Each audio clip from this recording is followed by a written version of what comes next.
जहां इंद्रियों को दिव्य करना है वहां हम इनको और मलिन कर रहे हैं। जनेन्द्रिय का वेग न सहने के कारण हम परस्पर शरीरों के आकर्षण में भोग वासना में लिप्त हो गए। मन और जनेन्द्रिय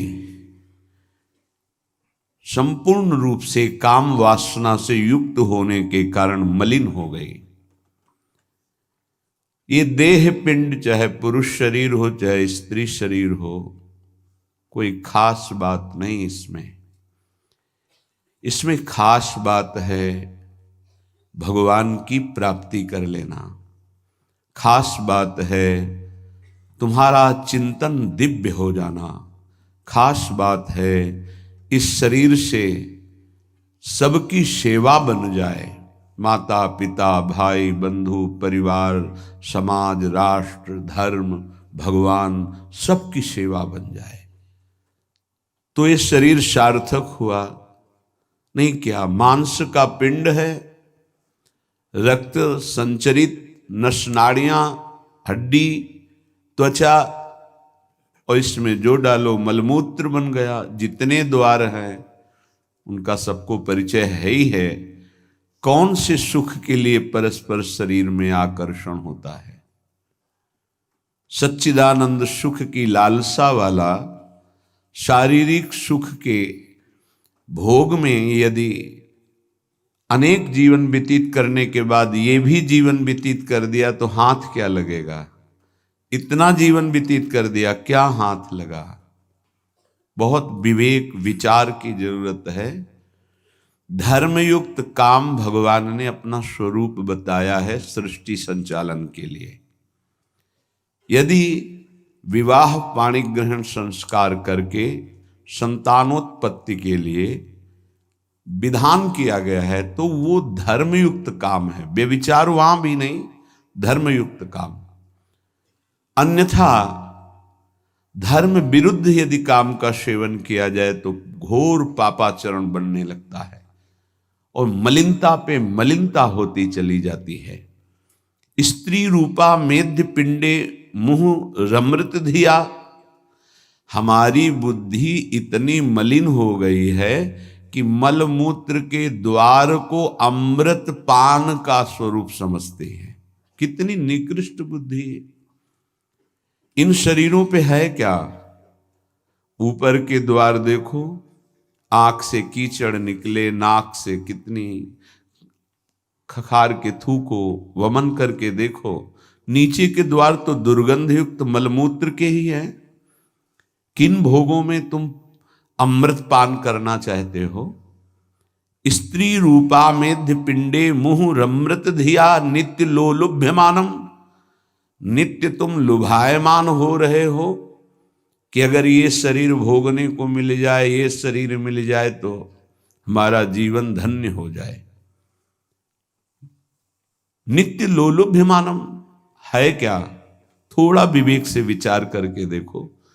धर्मयुक्त संतानोत्पत्ति के लिए भगवान ने आदेश किया है। मनमुखी चाल चल करके मनोरंजन करने के लिए ये नहीं बना हुआ है। फंसते चले जाओगे।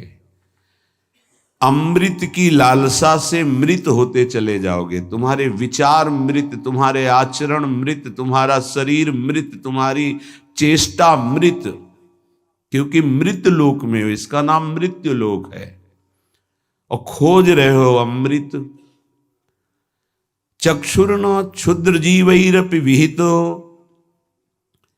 ये नेत्र मिथ्या रूप में लुभायमान हो रहे हैं।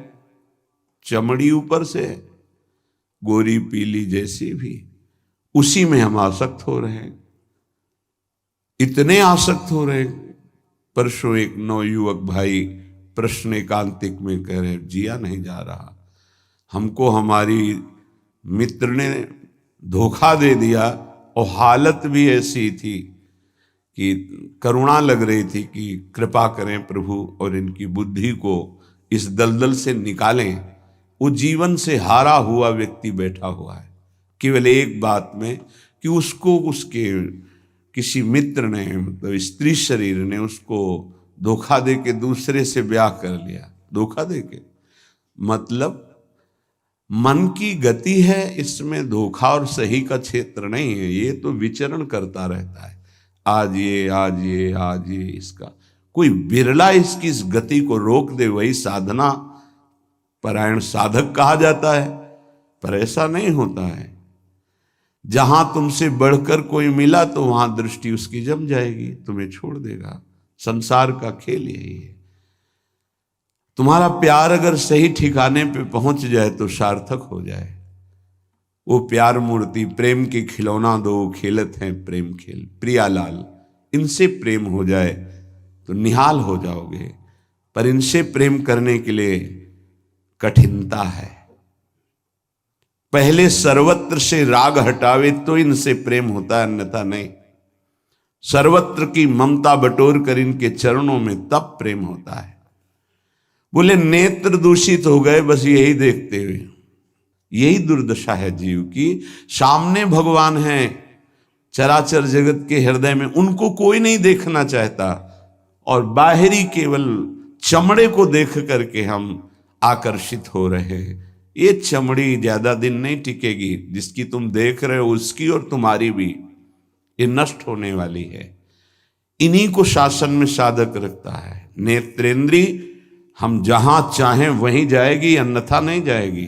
अभ्यास कीजिए नाम जप के द्वारा। ऐसे थोड़ी कि बात कर रहे हो किसी संत से भगवत चर्चा और तुम्हारी दृष्टि जा रही बार बार, और इतनी हिम्मत तुम्हारी कि भगवत भाव के वातावरण में तुम्हारी अशुद्ध वृत्ति उधर देखने की कोशिश कर रही। क्या देख रहे हो? चुप हो, एकदम शांत। चक्षुर्न क्षुद्र जीवैरपि विहित मृषा मानना अत्यंत मग्नाहा। ये क्षुद्र जीव समझ नहीं पा रहे कि नेत्र किसके लिए मिले। ये नेत्र मिले भगवत साक्षात्कार के लिए। ये विचार करो 5 मिनट आंख बंद करके, अगर ऐसे ही तुम्हारी आंखें छीन ली जाएं तो सोचो कैसा तुम्हारा जीवन होगा। जिन आंखों से तुम गंदी बातें कर रहे हो, गंदी बातें देख रहे हो, यही आंखें भगवान छीन लेते तुम्हारी, तो क्या तुम्हारा जीवन होता। आज तुम्हें भगवान ने आंख दी है, तुम इससे धर्म का दर्शन करो, सब में भगवत दर्शन करो, श्री विग्रह के दर्शन करो, संत दर्शन करो, नेत्र पावन करो। नेत्रों को दूषित कर लिया हमारी वाक इंद्री। जब हम इससे चिदानंद नाम जप करते हैं, चिदानंद लीला का गायन करते हैं, तो वाणी भी चिदानंद हो जाती है। श्रवणेन्द्रिय, जब इससे हम नाम कीर्तन सुनते हैं, नाम जब सुनते हैं, भगवत लीला सुनते हैं, तो श्रवणेन्द्रिय चिदानंद हो जाती है। ऐसे समस्त इंद्रियां जब केवल आराध्य देव के प्रति समर्पित होकर क्रियान्वित होती हैं, तो उनमें ये सामर्थ्य आ जाती है कि उपासक की श्रवणेन्द्रिय निकुंज में प्रिया प्रीतम क्या बात कर रहे हैं ये सुनाई देने लगता है। निकुंज में प्रिया प्रीतम कैसी शोभा से विराजमान है ये दिखाई देने लगता है। आज कौन से सौरभ का लेप किया गया ये घ्राणेन्द्रिय से पता चलने लगता है। प्रिया प्रीतम की दिव्य लीला का इंद्रियां अनुभव करने लगती हैं, जो कि इंद्रिय मन से बिल्कुल अगोचर है। अगर उपासक इन इंद्रियों को थोड़ी भी स्वतंत्रता दे देगा तो इनका स्वभाव है प्रकृति स्थान कर्षति। ये प्रकृति के वस्तु व्यक्ति स्थान के आकर्षण में फंस जाएंगी। फिर ये महासुख जिसकी हमारे हृदय में लालसा है वो प्रकृति से पूर्ण होने वाली नहीं, वो परमात्मा से होने वाली है। जब हमारी इंद्रियां प्रकृति की तरफ जाती हैं तो मलिन हो जाती है, और मिथ्या देह सम्मान को तुमने सुख मान लिया। 4 लोग नमस्कार किए तो तुम अपने को श्रेष्ठ समझ लिए। किंचन मात्र भी कोई श्रेष्ठ नहीं है। ये पंचभूत शरीर सबके उसी सामग्री से बने हुए हैं। अंदर जो जीव अंश है भगवान का बिल्कुल बराबर है। अब जो सम्मान और अपमान होता है गुण और अवगुण का होता है, और गुण और अवगुण दोनों मायाकृत है। सुनो तात मायाकृत गुण और दोष अनेक, ये दोनों मायाकृत है। तो तुम किसका सम्मान? माया का। किसका अपमान? माया का। तुम तो मान और अपमान दोनों से परे हो। अगर कोई तुम्हें प्रणाम कर रहा है तो तुमको उसकी श्रद्धा को प्रणाम करना है। तुम खास थोड़ी हो गए कि वो तुम्हें साष्टांग प्रणाम कर रहा है तो तुम महान हो गए। महान वो है जो साष्टांग प्रणाम कर रहा है, उसकी श्रद्धा प्रबल है। नहीं, क्यों? कोई अंतर नहीं। जो इस देह में पंचभूत वही उस देह में पंचभूत, जो इसमें परमात्मा का अंश वो उसमें परमात्मा का अंश, उसकी श्रद्धा बड़ी है इसलिए वो आपकी तरफ प्रणाम कर रहा है। बोले बहुत बुरा हो गया। मिथ्या मृषा मानना अत्यंत मगनाह, मैं झूठ मूठ अपने को बड़ा मानकर सम्मान प्राप्त करने की लालसा, सम्मान स्वीकार कर लिया तो हृदय अपवित्र हो गया। बड़ा मन है, फंसाता रहता है, वो मकड़ी की जाल की तरह, फंसने वाला नहीं जानता है। संत सदगुरुदेव शास्त्र इनकी सूत्रों को जब स्वीकार करे तो पता चलता है मैं फंस रहा हूं या मुक्त हो रहा हूं। श्रीपाद कह रहे हैं कि देखो, जनेन्द्री ने फंसा दिया काम भोग में, नेत्रेंद्री ने फंसा दिया रूप में। सच्ची अगर सावधान न रहे तो ऐसे ऐसे फंसाव हैं कि जीवन ही नष्ट हो जाता है, पूरा जीवन। अब उसको लाख समझा रहे थे, कुछ समझ में नहीं आ रहा था। बस वो ये समझ रहा था कोई आशीर्वाद मिल जाए, जादू टोना मिल जाए कि वो जो हमारी मित्र है वो वापस हमको मिल जाए वापस। बस उसको इतना ही लक्ष्य था। और हम ज्ञान विज्ञान वर्णन कर रहे थे, सुन बैठा था केवल, क्योंकि समझ में आता है ना आप हमारी बात पकड़ रहे हो कि नहीं पकड़ रहे। नेत्रेंद्री ने रूपों में फंसा दिया, हृदय मलिन हो गया सम्मान प्राप्त करने की लालसा से। और कह रहे जिभ्या मिष्टान्न निष्ठा विरमति न मनाग वित्त सग्रंथनुचितम। जबान आ गई भोजन के स्वाद में, ये मिष्ठान्न है, ये चटपटा है, ये बड़ा स्वादिष्ट है। जिभ्या रसेंद्री यदि भोजन के स्वाद में मगन है तो राधा नाम सुधा रसम का स्वाद नहीं ले पाएगी। उचित आहार जो भगवत प्रसाद रूप है उसको डाल लेते हैं, उसके प्रति हम आसक्त नहीं होते, स्वाद दृष्टि नहीं रखते। पूर्व के संत भगवान के दर्शन होते थे, खप्पर रखते थे नारियल का, नारायण नारायण, दाल खीर रोटी जो भी मिला खप्पर में डाला मिलाया। स्वाद से मतलब नहीं, प्राण पोषण से मतलब है।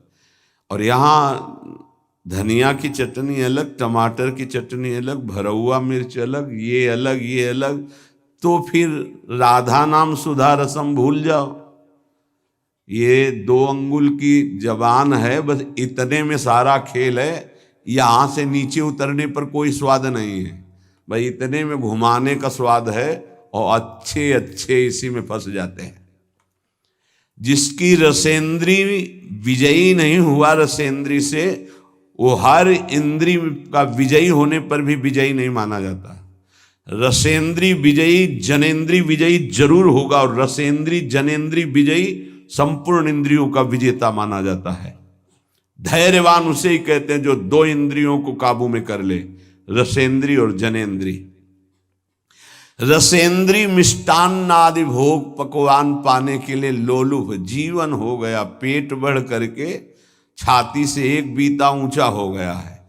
उठने बैठने में दिक्कत होती है, पर पाने के समय और कितना अधिक पाया जा सके, ये स्वाद वो स्वाद वो स्वाद कितना पाओगे, मर जाओगे पाते पाते, फिर भी तृप्ति नहीं होगी। बहुत विचित्र वासना है, बहुत विचित्र वासना है। चित्त वित्त सग्रंथ अनुचितम, सच्ची बात। आज चरित्र भगवत धर्म मर्यादा इसका महत्व धीरे धीरे समाज से हटता जा रहा है, धन का महत्व होता जा रहा है। क्या दुर्दशा है। बोले मनाग वित्त सग्र धनुचितम, अनुचित रूप से धन कभी सुखी नहीं हो सकता जो अनुचित रूप से धन प्राप्त करता है। हा वृंदारण्य कान्या भवति मम गतिश्चेदहम त्वत्स्थितोपि, मेरी क्या गति होगी जब मेरी इंद्रियां और मेरा मन ऐसा है,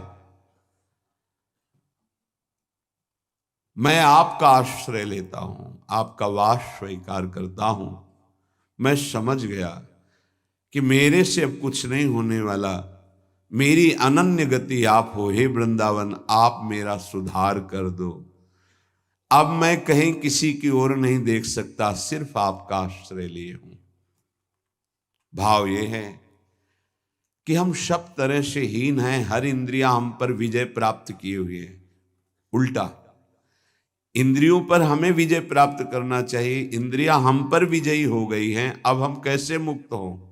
तो बोले धाम का आश्रय ले लो, बड़ा महत्व है। धाम कृपा करके आपको सत्संग प्रदान करेगा। यदि आप सत्संग के अनुसार सुलझ के चल पावे तो क्या होता है, जन्म जन्मांतर से मलिन बुद्धि होती है और बहुत भागती है बुद्धि। जैसे जंगली नील गाय देखा हो, गर्दन उठाई भागती चली जा रही, ऐसे ये भागती बुद्धि। अगर इसको कोई रोक सकता है तो गांव में एक लंगड़ बांधा जाता था। लंगड़ समझते हैं, दो टांगों के बीच में एक मोटा सा लकड़ी का। अब वो भाग नहीं पाएगी ऐसे। गुरु कृपा, गुरु आदेश, गुरु शासन, ये बुद्धि के ऊपर लंगड़ का काम करता है। तुम्हें पता ही नहीं गुरु के हृदय में अनंत माताओं जैसा प्यार होता है। जैसे भगवान गाली देने वाले को भी परम पद देते हैं, उन्हीं के दास हैं वो। किसी का अमंगल संत के द्वारा, गुरुदेव के द्वारा नहीं। आपका विचार, आपकी सोच आपको अमंगल के रास्ते पे खड़ा करके और ऐसा धक्का देगी कि शायद है फिर बचा पाने की स्थिति न रह जाए। सगर के जो पुत्र 60,000 थे, भगवान कपिल देव जी का अपराध कर दिया, आश्रम को विध्वंस करने लगे। घोड़ा वहीं बंधा हुआ था, किसी ने बांध दिया था, उनको पता भी नहीं था। उनको लगा कि इन्होंने ही ऐसा किया होगा, हमारा विश्व विजेता घोड़ा इन्होंने पकड़ लिया। बड़ा उपद्रव किया। कपिल भगवान ने कोई शाप नहीं दिया, उनकी तपोशक्ति ने उनको नष्ट कर दिया, भस्म कर दिया। जिनके उद्धार के लिए उन्हीं के वंशजों में क्रमशः आराधनाएं हुई, फिर पर सिद्ध कर पाए भगीरथ जी और भगवती गंगा को लाए और अपने पुरखों का उद्धार किया। जो थोड़ा भी अपनी बुद्धि को तुम भगवत मार्ग से विमुख करोगे, वो आपको फंसाने के सिवा और कोई मार्ग नहीं बता सकती। यहां समिटना है, अपने अस्तित्व को मिटा देना है, प्रभु के चरणों में पूर्ण आश्रित हो जाना है और जीवन मुक्त हो जाना है। ये रास्ता है। यदि हम भगवत मार्ग के पथिक हो करके थोड़ा भी अपने मन के अनुसार चलेंगे तो मार्ग बदल जाएगा। गुरु आज्ञा तज करहि जे बान, यह अधर्म यह सब हानि, कान न रसिकन मेरा है। पर जैसे जंगली नील गाय होती है ना, उसको ऊपर कोई शासन बर्दाश्त नहीं। वो जब दलदल में फंसती है तब उसकी चाल रुकती है, अन्यथा नहीं। तो माया प्रपंच का दलदल जब ऐसी बुद्धि वालों को रोकता है, तब उनको याद आता है कि क्या मैं कहीं गलत मार्ग पर चल पड़ा क्या। पर जब तक फंसता नहीं तब तक उसे पता ले चल। माया ऐसी बचाव पक्ष से उसको ले जाती कि इतनी दूर पहले ले जाऊं कि ये लौट ही न सके, तब बात बनेगी। श्रीपाद कह रहे हैं कि सब इंद्रियों ने, मन ने हमको अपने अधीन कर लिया। अब तो हे वृंदावन आपका सहारा है। बनाया हुआ सिद्धांत है। रही मन देखी बड़न को, लघु न दीजिए डारी, जहां काम आवे सुई, कहा करे तरवारी। और सिद्धांत उन्हीं का बनाया हुआ है। अगर गुरु चरणों में लघुता आ गई तो विश्व ब्रह्मांड में महत्ता स्पर्श ही नहीं कर सकती तुम्हारा। ये हमारी बुद्धि, ये हमारा मन ऐसा सोचता है कि शॉर्टकट से चले धनी बन जाए, शॉर्टकट से चले परम पद मिल जाए, शॉर्टकट से चले बहुत उत्तम सम्माननीय बन जाए। है बहुत शॉर्टकट है। सर्वस्व त्याग और एकमात्र प्रभु का आश्रय। अभी जो चाहो बन जाओगे, पर सर्वस्व त्याग। आज तक जितने भी महापुरुष हुए हैं सर्वस्व त्याग से। सर्वस्व त्याग का स्वरूप किसी के नामे कर देना सब प्रॉपर्टी नहीं, अपना अस्तित्व मिटा देना। अम्बरीश जी चक्रवर्ती सम्राट हैं पर अपना अस्तित्व नहीं है, तो क्या हुआ? सुदर्शन चक्र उनकी रक्षा में है और भगवान दुर्वासा जी को द्विज कहते हैं और अम्बरीश जी को भक्त कहते हैं। अहम भक्त पराधीनो अस्वतंत्र इव द्विज। तो मैंने वृंदावन का आश्रय लिया, अब वृंदावन संभालेगा। तो वृंदावन किस रूप में संभालता है? संत रसिक सदगुरुदेव के रूप में संभालता है। यदि हम ना उनकी आज्ञा का पालन करें, अवहेलना करें, तो बड़े कृपालु हृदय के होते हैं जो संत हैं।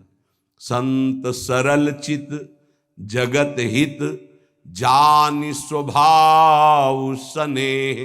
तुम क्या जान पाओगे कि हृदय में तुम्हारे ही प्रति कितना दुलार है। सांप को चाहे जितनी प्रार्थना करो, आरती उतारो, दंडवत प्रणाम कर लो, कह दो सीधे चलो, तो कभी नहीं चलेगा वो। उसकी चाल ही टेढ़ी होती सांप की तरह। ऐसे जो कुटिल बुद्धि के होते हैं, हाथ जोड़ो, पैर छुओ, दुलार करो, गले लगाओ, जीवन दे दो, लेकिन वो सांप की तरह ही कुटिल बुद्धि से चलेंगे। उनका जो विषैला स्वभाव है वो उनकी आध्यात्मिक शक्ति का नाश करता है। उनको लगता है मैं बहुत बड़ा अध्यात्म कर रहा हूं। अध्यात्म कहां से होता है? गुरु आज्ञा से होता है। अध्यात्म कहां से होता है? गुरु मंत्र के निरंतर सुमिरन से होता है।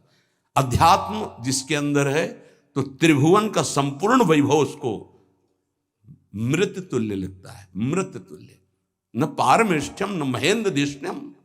आपको लगेगा भरण पोषण कैसे होगा? तो भगवान, उनके वचन यही भक्त का आश्रय होते हैं। भगवान ने कहा अनन्यश्चिंत्यन्तो माम, तुम्हारी एक ही जिम्मेवारी है, तुम केवल मेरा अनन्य चिंतन करो। और जो अनन्य चिंतन करता है, ये जनाः पर्युपासते, जो ऐसी उपासना करता है अनन्य चिंतन से, तो योगक्षेमम वहाम्यहम, मैं उसके योगक्षेम का वहन करता हूं। अप्राप्ति की प्राप्ति और प्राप्ति की रक्षा ये मैं करता हूं। शुद्ध परमार्थ को जान लो, जीवन मुक्त हो जाओ, फंसने में देर नहीं लगती। ये मन कभी भी कहीं भी कैसे भी आचरणों में फंसा सकता है। अजामिल जी अपनी इंद्रियों की चंचलता को शासन में लेकर के अपने पिता की सेवा में गुरु भाव से लगे थे। बड़े धर्मात्मा पिता थे। एक दिन वो समिधा लेने के लिए गए तो जंगल में देखा एक शराब पिए हुए व्यक्ति किसी वैश्या से सहवास कर रहा है। अचानक दृष्टि पड़ी। शास्त्र आज्ञा करता है ऐसे दृश्य को एक बार अचानक दृष्टि पड़ने पर दोबारा ना देखा जाए और नमस्कार वृत्ति कि भगवान की माया है, आगे बढ़ जाए। पर वो तो सेवा को छोड़ करके उसी को केवल देखने लगे। देखते ही चिंतन बढ़ा। चिंतन बढ़ता ही संगस्तेषुपजायते, संग की इच्छा आसक्ति प्रकट हुई। जब वो पुरुष चला गया तो उस वैश्या से मिले और कहा मैं आप पर आसक्त हो चुका हूं, तो उसने कहा मेरे जीवन का उद्देश्य ही है आसक्त पुरुषों से धन लेना, उनको सुख पहुंचाना। कहा पूरी पिता की संपत्ति सब वैभव लुटा दिया। आखिरकार उसी के पास रहने लगे, उसके दास बनकर रहने लगे, क्या क्या अमंगल कार्य करने लगे। जहां संविदा लेने गए थे यज्ञ के लिए, वहां पशुओं का हिंसा करके और मांस रांधना खाना, ये सब बहुत गंदा जीवन। एक बार थोड़ा भी कोई धर्म का अनुष्ठान करे तो धर्मो रक्षति रक्षिता, धर्म उसको बचाने की कोशिश करता है, रक्षा करता है। गांव में संत मंडली आई, मंडली ने पूछा यहां कोई पवित्र उदार संत सेवी का घर हो तो बताना, वहां आज हम रुकना चाहते। पूरी संत मंडली ठाकुर को भोग लगाएंगे, आरती पूजा और सुबह चले जाएंगे। हाँ, उन्होंने कहा सबसे ज्यादा पवित्र अजामिल है गांव के बाहर, जो वो बगीचा भी सामने वाला उन्हीं का है, वो वैश्या का था। संत स्वभाव विश्वास से होता है, संतों का स्वभाव जो सिद्ध होता है वो विश्वास से होता है। आज तक कभी ऐसा संशय नहीं होता कि आदमी ऐसा बोल रहा है तो इसमें कुछ झूठ भी हो सकता है क्या? नहीं, पर बाद में ऐसा लगता है कि इनको सत्य बोलना आता ही नहीं है। संसारी आदमी को आचार्य की बात फिर याद आती है, पाए जान जगत में सब जन कपटी कुटिल कलयुगी टंचु। कपट और कुटिलता के बर्ताव किसी और कुछ आता ही नहीं। कई बार सत्संग में प्रार्थना की कि एक जगह ऐसी रखो जहां झूठ मत बोलो, कपट मत करो।